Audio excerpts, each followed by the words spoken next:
Hello everyone, welcome to Read the World. My name is Emma, and in this video I'll be reading 3 books that take place in 1950s China. I'm trying to read 3 books for every decade of the 20th century in Chinese history. Why am I doing this? Because I want to, and because I have some sort of complex about being original. Doing these things, and also I think history is interesting. I think other countries are interesting. I think non-European history is something that has been overlooked. I don't know. There's lots of reasons. There's lots of reasons to do things. Free will. That's how these things go. These are the 3 books that I have selected for the decade of the 1950s. I've already read this one. I don't know why. I think I just picked it up off the stack because it takes place at the end of the 1950s, so perhaps not the best one to start with, but you'll see what I thought about it. I enjoyed it. I liked it. Spoilers. This is The 4 Books by Lianke. This is translated by Carlos Rojas. It is a satire bordering on the fantastical about political prisoners in a labor camp during the Great Leap Forward, which is when the government was intensely trying to industrialize China in an unrealistically short amount of time, and the toll that took on Chinese citizens. I think that this cover is so striking.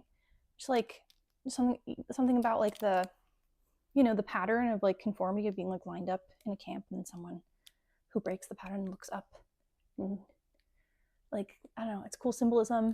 It's visually really cool. End of the 1950s. The Great Leap Forward was 1958 to 1961. So there's that one.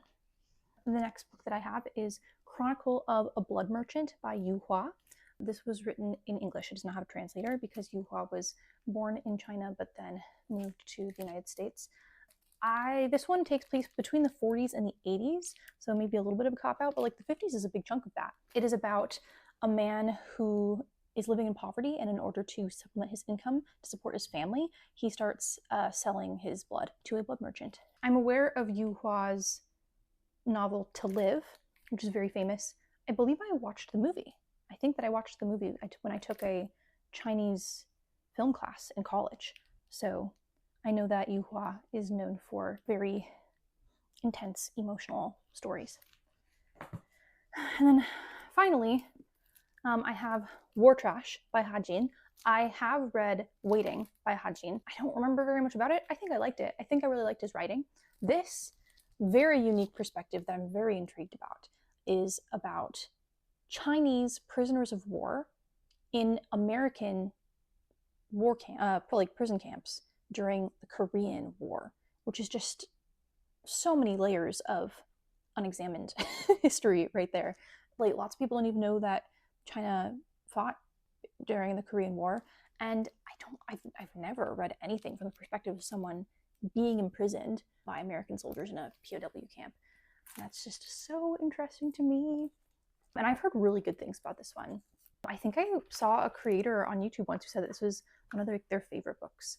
So I'm excited about this one as well.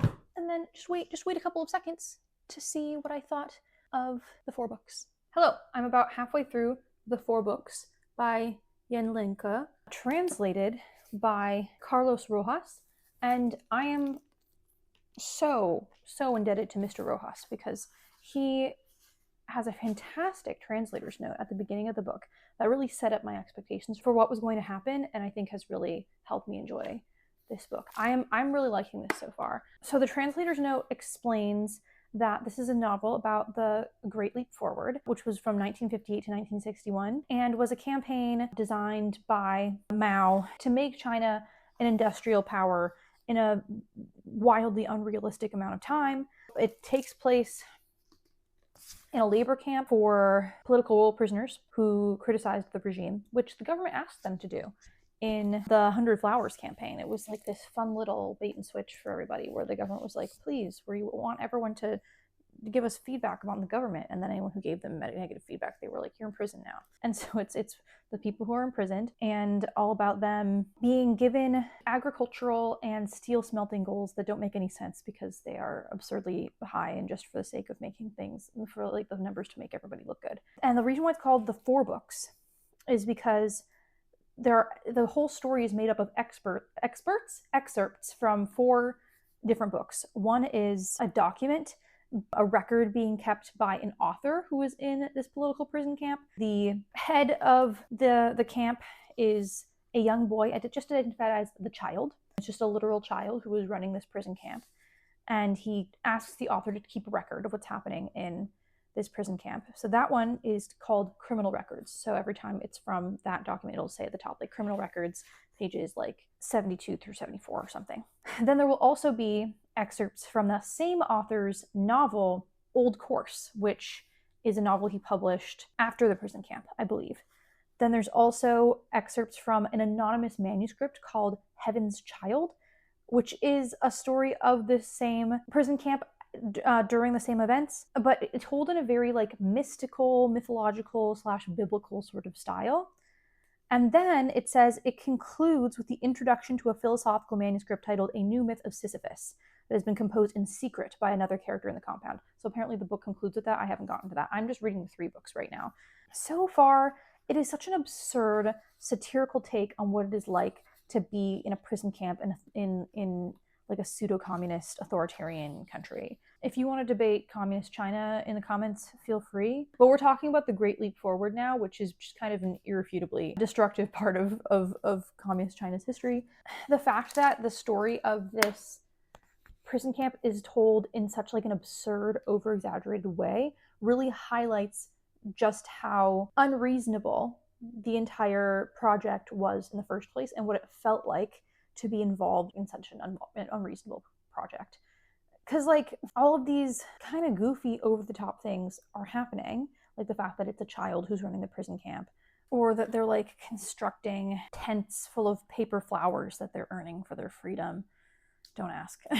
Like, or there's just a lot of over-the-top events and humor, but knowing that the actual historical events themselves were also really over the top and crazy really makes it feel like it's really not that far off from what actually happened. So it really just like transports the reader into really feeling just how absurd it must have been to be in this situation. Do you think I can, how many more times do you think I can say the word absurd when describing this book?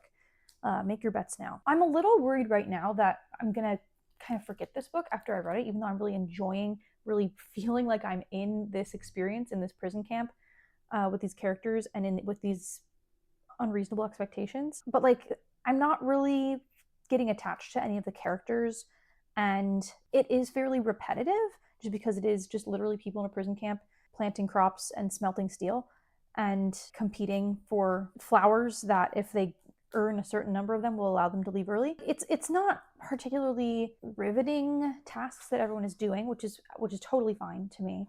I still think that I'm getting a lot out of the events in this tale, but it's just a lot of doing the same things over and over and over again with characters that all kind of blend together. And I understand that has a purpose, that it's really emphasizing the drudgery of this prison camp and the fact that everyone has like lost their identities as prisoners in this camp. I'm just afraid that will mean that I just don't remember this book after I finish it. But I do think that if you're into political satire in kind of a newer setting that maybe an American audience doesn't see as often, I think that you would really like this one. Like if you like Animal Farm, but you're willing to read something about 300 pages, I think that you would like this book. If you're curious about what political repression and punishment looks like, I think you'd like this one. It's very readable, even though I might be making it sound not very readable with saying that it's like repetitive and absurd. But I have been just like breezing through it and I'm having a great time. So, okay, I finished the 4 books by Lianke.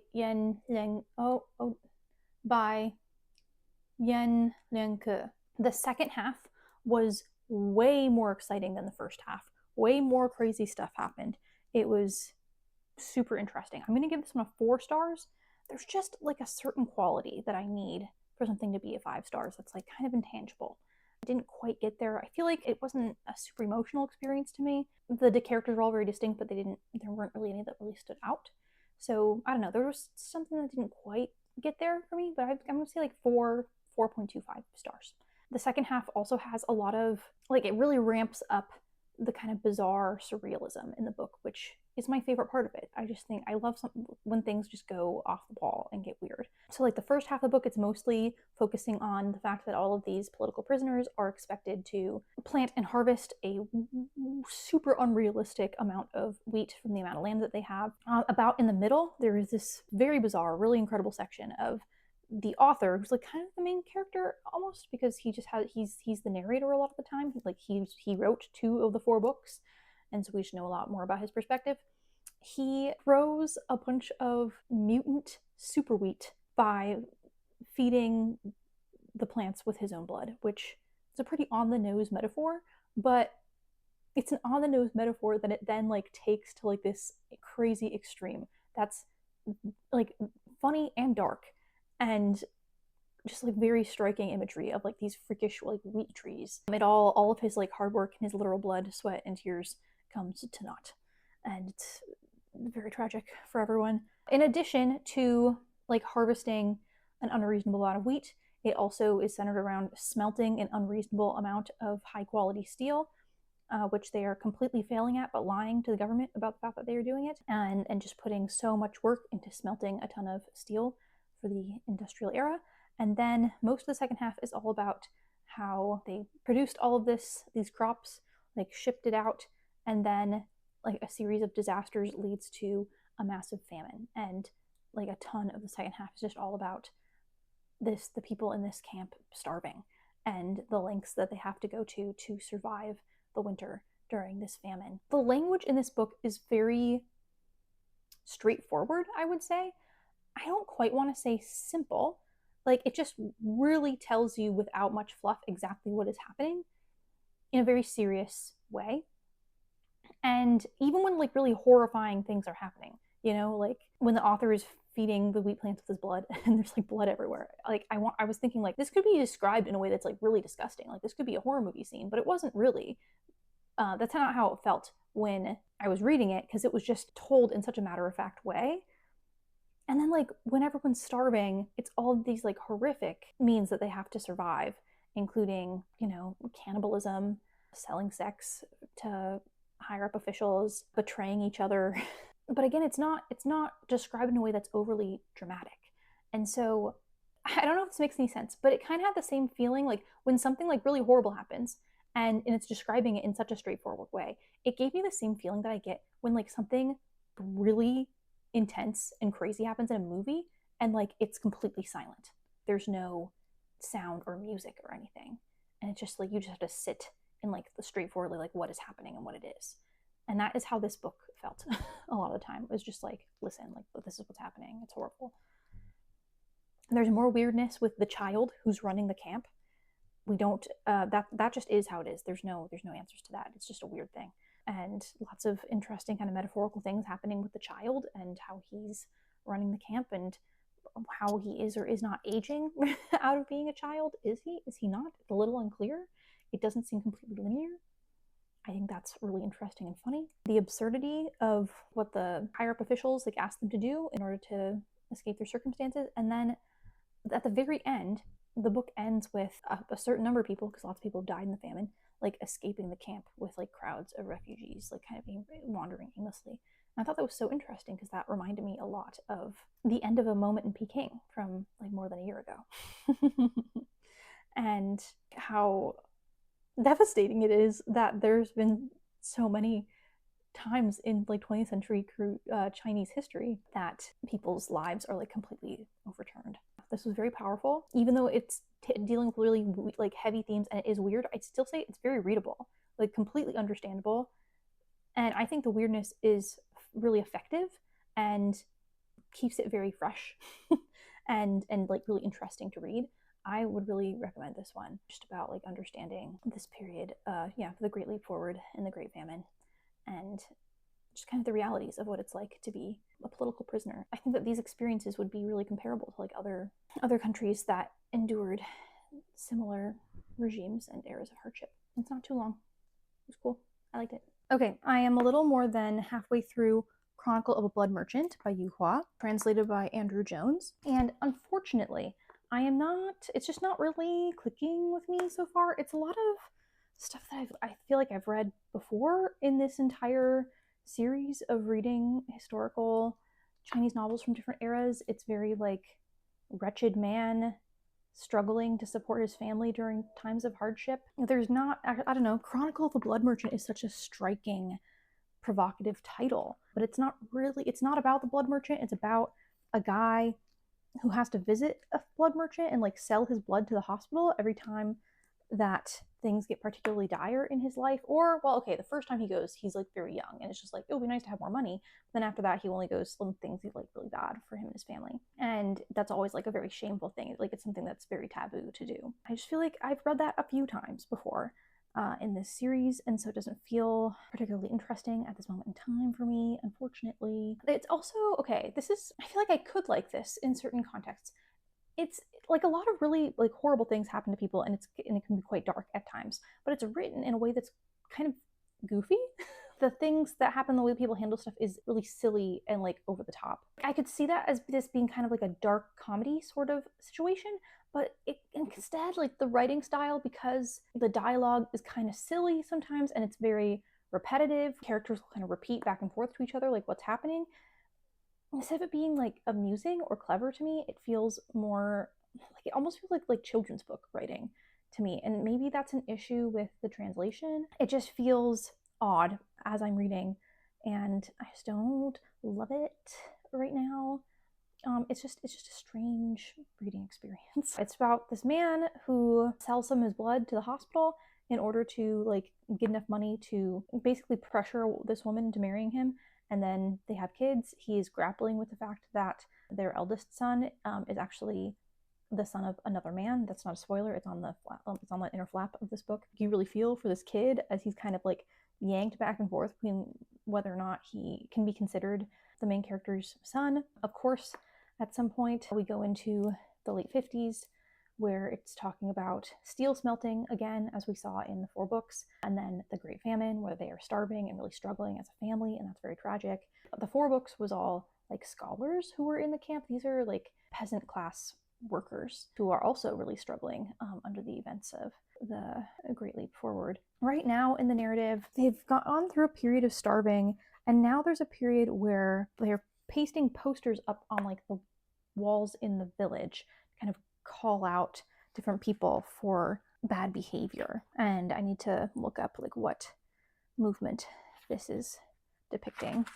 I don't know, everyone's really struggling and everyone's kind of terrible. Like the main character treats his wife terribly, kind of forces her to marry him, treats his children terribly, treats the people around him terribly. There are like moments of like being like, oh, but he's kind of complex. Like he's got some other things going on. Look, here's where he's treating these people well. And it's almost played up like for laughs. So like he'll talk about how he wants to do all these horrible things and he ends up treating them well. But then there are also lots of other periods where he like does treat everyone really horribly. I don't need to like a character in order to enjoy reading about them. So that is not necessarily a problem, but I don't know, there's just not a lot that's holding my attention here. There's nothing really to root for, but I'm not really gaining any insight or interesting perspective from the actions of the main character or even any of the side characters. I'm just not gaining a lot from this one. Sorry, Yu Hua. Let's see how the rest of it goes. Hello, I finished Chronicle of a Blood Merchant. I will say, I thought the second half was better than the first half. I'm giving it 3 stars. Also, I'm an idiot. I was like, oh, I thought I would focus on the blood merchant. Instead, it's a guy who sells it to the blood merchant. Merchant as in just a guy who buys and sells blood, and he sells his blood, so he is the merchant, even though he's not the guy at the hospital. Since he's selling his blood to the hospital, he's also the merchant. He's referred to as blood merchant near the end of the book. Obviously, I don't know why I didn't think of that. Just found the whole discussion of him being so upset about his favorite son, the eldest son, turning out to be illegitimate and someone else's son, and him being like so awful about that, to be just like so bleak. The second half does not have that emphasis on the main character just like being awful to his children all the time and his wife. Oh, it's the Cultural Revolution. When I left off on the last clip of like, oh, there are posters up in the village like calling people out for bad behavior, and I don't remember what period of time that is. It's the Cultural Revolution. So yeah, the family's starving. They go for the Cultural Revolution, and they have to talk about how horrible they are all the time and call each other out for it. There's like surveillance in the neighborhood. Then the first two sons are sent to the countryside to work. That was part of the Cultural Revolution. The main emphasis in the second half of the book is that the oldest son, the illegitimate one that the main character had all this confliction about, gets sick while out working on a farm in the countryside and has to be taken. He's so sick that he has to be taken to Beijing for treatment in a big fancy hospital. And in order to get enough money to continue his treatment, the main character sells his blood every day to like a different hospital on his way to Beijing, which normally at his local hospital where he's been selling his blood for however many years, you're only allowed to sell your blood once every 3 months.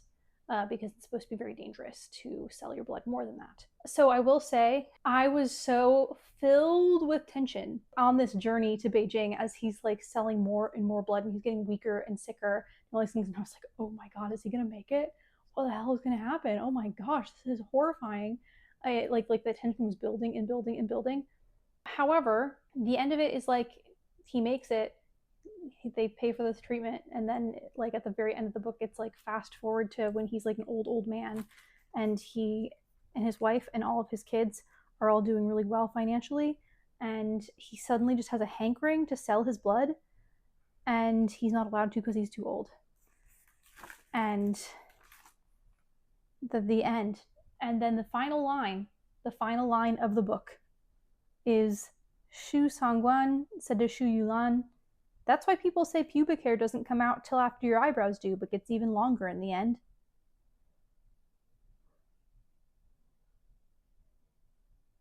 That's it. That's the end of the book. So, you know. And then the translator's note at the end has all of this analysis of the whole story. It makes it sound very deep, and I just didn't really get any of that. I'm really sorry. And it even talks about the end and the fact that he like wants to sell his blood at the very end when he doesn't have to, and then he can't, is like significant. What does he say about it? Where does capital come from? What if the only capital you have is your own body? What does it mean to sell your lifeblood for a living? And what happens when there's no longer a market for your labor? Like labor in quotes, because is it really labor if it's like literally just your blood? It is in this specific sense that Shu Sangguan has become an emblematic figure for those who have inevitably been left behind by marketization, a scruffy reverse mirror image of the new entrepreneurial class so insistently touted as the masters of the future by the Chinese media in recent years.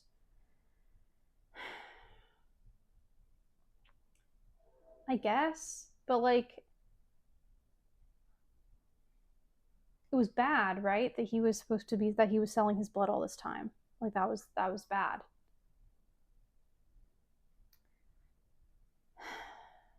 I think those are interesting questions. Where does capital come from? What if the only capital you have is for your own body? What does it mean to sell your lifeblood for a living? But then like that last question of like, what happens when there's no longer a market for your labor, in this case being your literal blood? In this case, doesn't that mean society is improving? Like, so like widespread poverty has been alleviated and you are no longer required to sell your lifeblood, and that's good? That just seems really obvious to me. I don't know, it just seemed like it was like, yeah, the ending, it just seemed like this super, like this like kind of weird, super cheesy happy ending of like, and now they won't even take his blood, even though he almost killed himself doing it so many years ago. Because like society's better now. And that just seemed like such like a happily ever after, like tied up in a little bow sort of thing. And I just didn't feel that kind of ambiguous, that like ambiguous question that this afterword is implying. I don't know, I just thought it was kind of cheesy, to be honest. And I'm ultimately giving it a 3 just because, like, even though I think this was well written, I thought the narrative was well structured and like the sentences were good, and like I did have that moment of like intense tension of like, oh my gosh, what's gonna happen to this guy? I just thought, yeah, the ending was just very happily ever after to me in a way that just seemed very contrary to the misery of the rest of the book, and that was weird. And the rest of the book was very typical, like Chinese history, family and poverty and misery book, which I've already read a few of, as you know. Also, fun thing, in the afterwards, it mentions that this author, Yu Hua, was influenced by Lu Xun, and I read his book at the beginning of near the beginning of this series, and it mentions his short story Diary of a Madman, and I remember really liking that one. So, wow, I love that all of the stuff that I'm reading is all interconnected. That's really awesome. So, yeah, I thought this was fine. I'm still very curious about To Live. This author's like more famous. Well, okay, apparently something said that like this is like his most widest selling novel, but like I've heard more about To Live, so I think I still want to read that one too. I think he's a good writer. I just like was not compelled by the story at all. Anyway, that's what I thought about Chronicle of a Blood Merchant. Hello, I'm a little over halfway through War Trash by Ha Jin, and I don't know how to talk about this without seeming really insensitive because I love it. But like it's a really great story, and I am captivated. But also like horrible things are happening, but like it's a great story, and I love it, and I'm having a great time. But like I'm not having like a great time because of the horrible things, right? I'm having a great time because it's so well done and exciting, and like the voice is so interesting, and it's like such a different war story than anything I've ever read before. I just think it's fabulous. Like it's so I love it. I love it so far. It's at least going to be 4 stars right now. We're going to see if it can get bumped up to a 5. And okay, how do I explain? It's also like bad things are happening, but it's also not like making me sick to my stomach, you know? Other books that have made me like sick to my stomach have been like Red Sorghum. That made me feel physically ill. This does not make me feel physically ill. Like horrible things are happening, but like it's bearable, you know? And the majority of it is not horrible things happening. I know this all sounds very vague. So it's the story of a Chinese soldier who is captured during the Korean War and taken to an American POW camp, and like his experiences there. I thought it was going to be all about like, oh look, horrible like U.S. military treating people so awful, like anti-imperialism, like sort of message. I think that just like the author knows that we're not stupid, you know, and knows that like we know that like war bad. Of course, people are treated badly as prisoners of war, but like there's all this interesting political stuff happening where basically the main character is an officer from the military academy in China. And so he is expected to kind of like help the communist cause in this prisoner of war camp. There's also like a very kind of wry, dark humor that feels at this point in reading some books feels very Chinese to me, of like horrible things are happening and it's a little bit goofy, it's a little bit unserious, except it's very serious. Does that make any sense? Of like like it's just like it's not taking itself too seriously when it's talking about things that are very serious. Like it acknowledges just kind of like the absurdity of war and ideology. He's in this POW camp. They're planning. I have to sit down. I'm just like holding my arm in the air with my camera and being like, oh my gosh, this is too much for my arm strength. I'm not that strong. But yeah, just kind of like the absurdity of that situation. Because he gets to this camp and there are all of these like higher up officers who are like, we have to further the communist cause, while within this POW camp where we have which is just so goofy, because it's like, guys, just try to survive. You're actively at war right now. Like I think you can kind of cool it with like your showboating of like how great communism is. He helps with like, we're gonna do these different protests, we're gonna kidnap a general. They go through this plot to like kidnap and negotiate with a general, and then like things just end up being worse than before. And he's like, why did we do it? They're like, this is a great victory. But then he's thinking like, well, now things are like even more strict for us, and like things are really bad. Like what do we do all this for? And it's just so interesting. That's kind of like it feels like it's very much about like the performativity of ideology. Is it actually that important to prove how great your ideology is if it doesn't actually like improve anyone's well-being? Horrible things do happen, you know, like people are tortured or killed in this camp. That's not like folks, but it does happen. But they're not like directly addressing those things. It's more just like, oh, we have to create like this moment that proves like our victory, that can be used as like propaganda by like North Korea and China about like how like these prisoners can pull a fast one on their captors, even though like even after they like go through with all these plots, it like kind of works, but then in the end they're still imprisoned and get and like there's a big crackdown on everything. And so like what was the point? So it's much more about the actions of these prisoners and like all the things that they're trying to accomplish that seem like so petty in the context of what's actually happening. And I think that's really, really interesting. There's also all this interesting stuff about like, I remember I have read about how like during the Korean War, soldiers were asked like, would you like to be repatriated back to your home country or to somewhere else? And like the amount of Chinese prisoners who were like, don't send me back to China, like send me back to Taiwan. And like I've read about that before and being like, oh my gosh, so sad they didn't want to go back to communist China. It's like so tragic.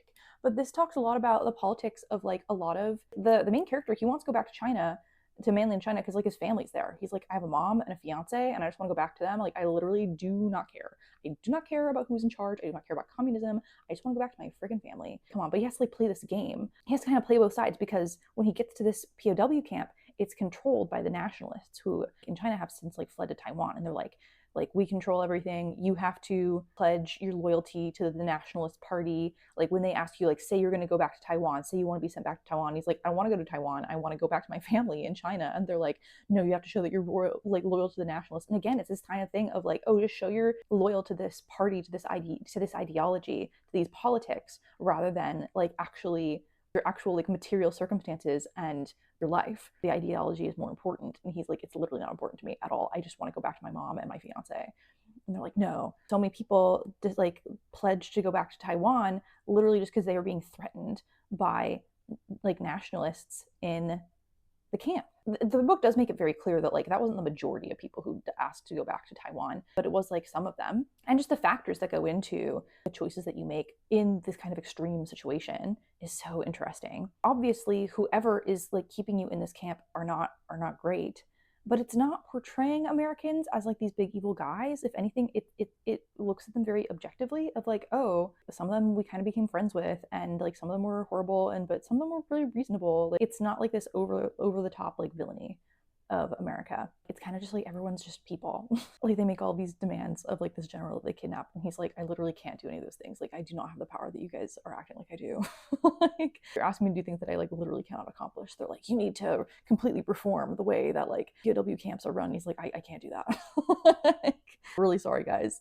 He's like, can I rewrite like these demands you have? And they're like, sure. And he's like, okay, here's my revised thing. Real sorry for any, I take ownership that some of these things maybe were my fault and I'll try to do better. And they're like, great. Like they accept it. They're like, okay, sounds good. And they just let him go. It's so funny. It's a great story. It's touching on a lot of things about like politics versus actual human needs. The politics between the Koreans versus the Chinese versus the Americans are also interesting. And it's just told in a super engaging way that I highly recommend. If you like a war novel, 100% recommend. If you like a China novel, 100% recommend. If you like a Korean novel, 100% recommend. But also if you just like a good story, I recommend this. I'm just having a great time so far. I'm really excited to finish it. Hello. I had to return War Trash to the library, so I'm just going to tell you about it now. I give 5 stars. I think it's going to be one of my favorite books of the year. I just thought it was so well done. It felt so immersive. Like I truly felt like I knew that main character and I understood his perspective and his experiences. It felt so real. It was exciting. It was thrilling. There was so much tension. It was darkly funny. And the ending is so bleak. Like, it's interesting because like from like the very first page, we know that he eventually marries and has a family because he mentions having like grandkids on the very first page. So you're like, oh, well, like then he's gonna be okay. But like without spoiling anything, he plays every single side in these POW camps. He says whatever he has to do. He allies himself with whoever, regardless of ideology, regardless of motivations. He does whatever he has to do just to survive and just to try and get back to China. And it turns out that it was all completely pointless. And if anything, just made everything worse. It's brutal. Absolutely brutal. He tried so hard.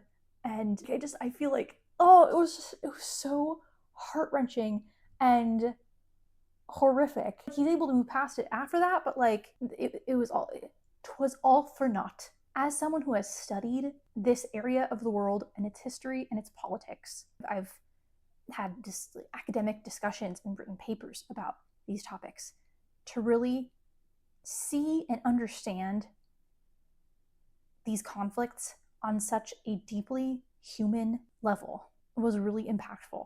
And so it's all about kind of how just the average person with like the typical desires of surviving and taking care of their family isn't served by any of these conflicts or this politics.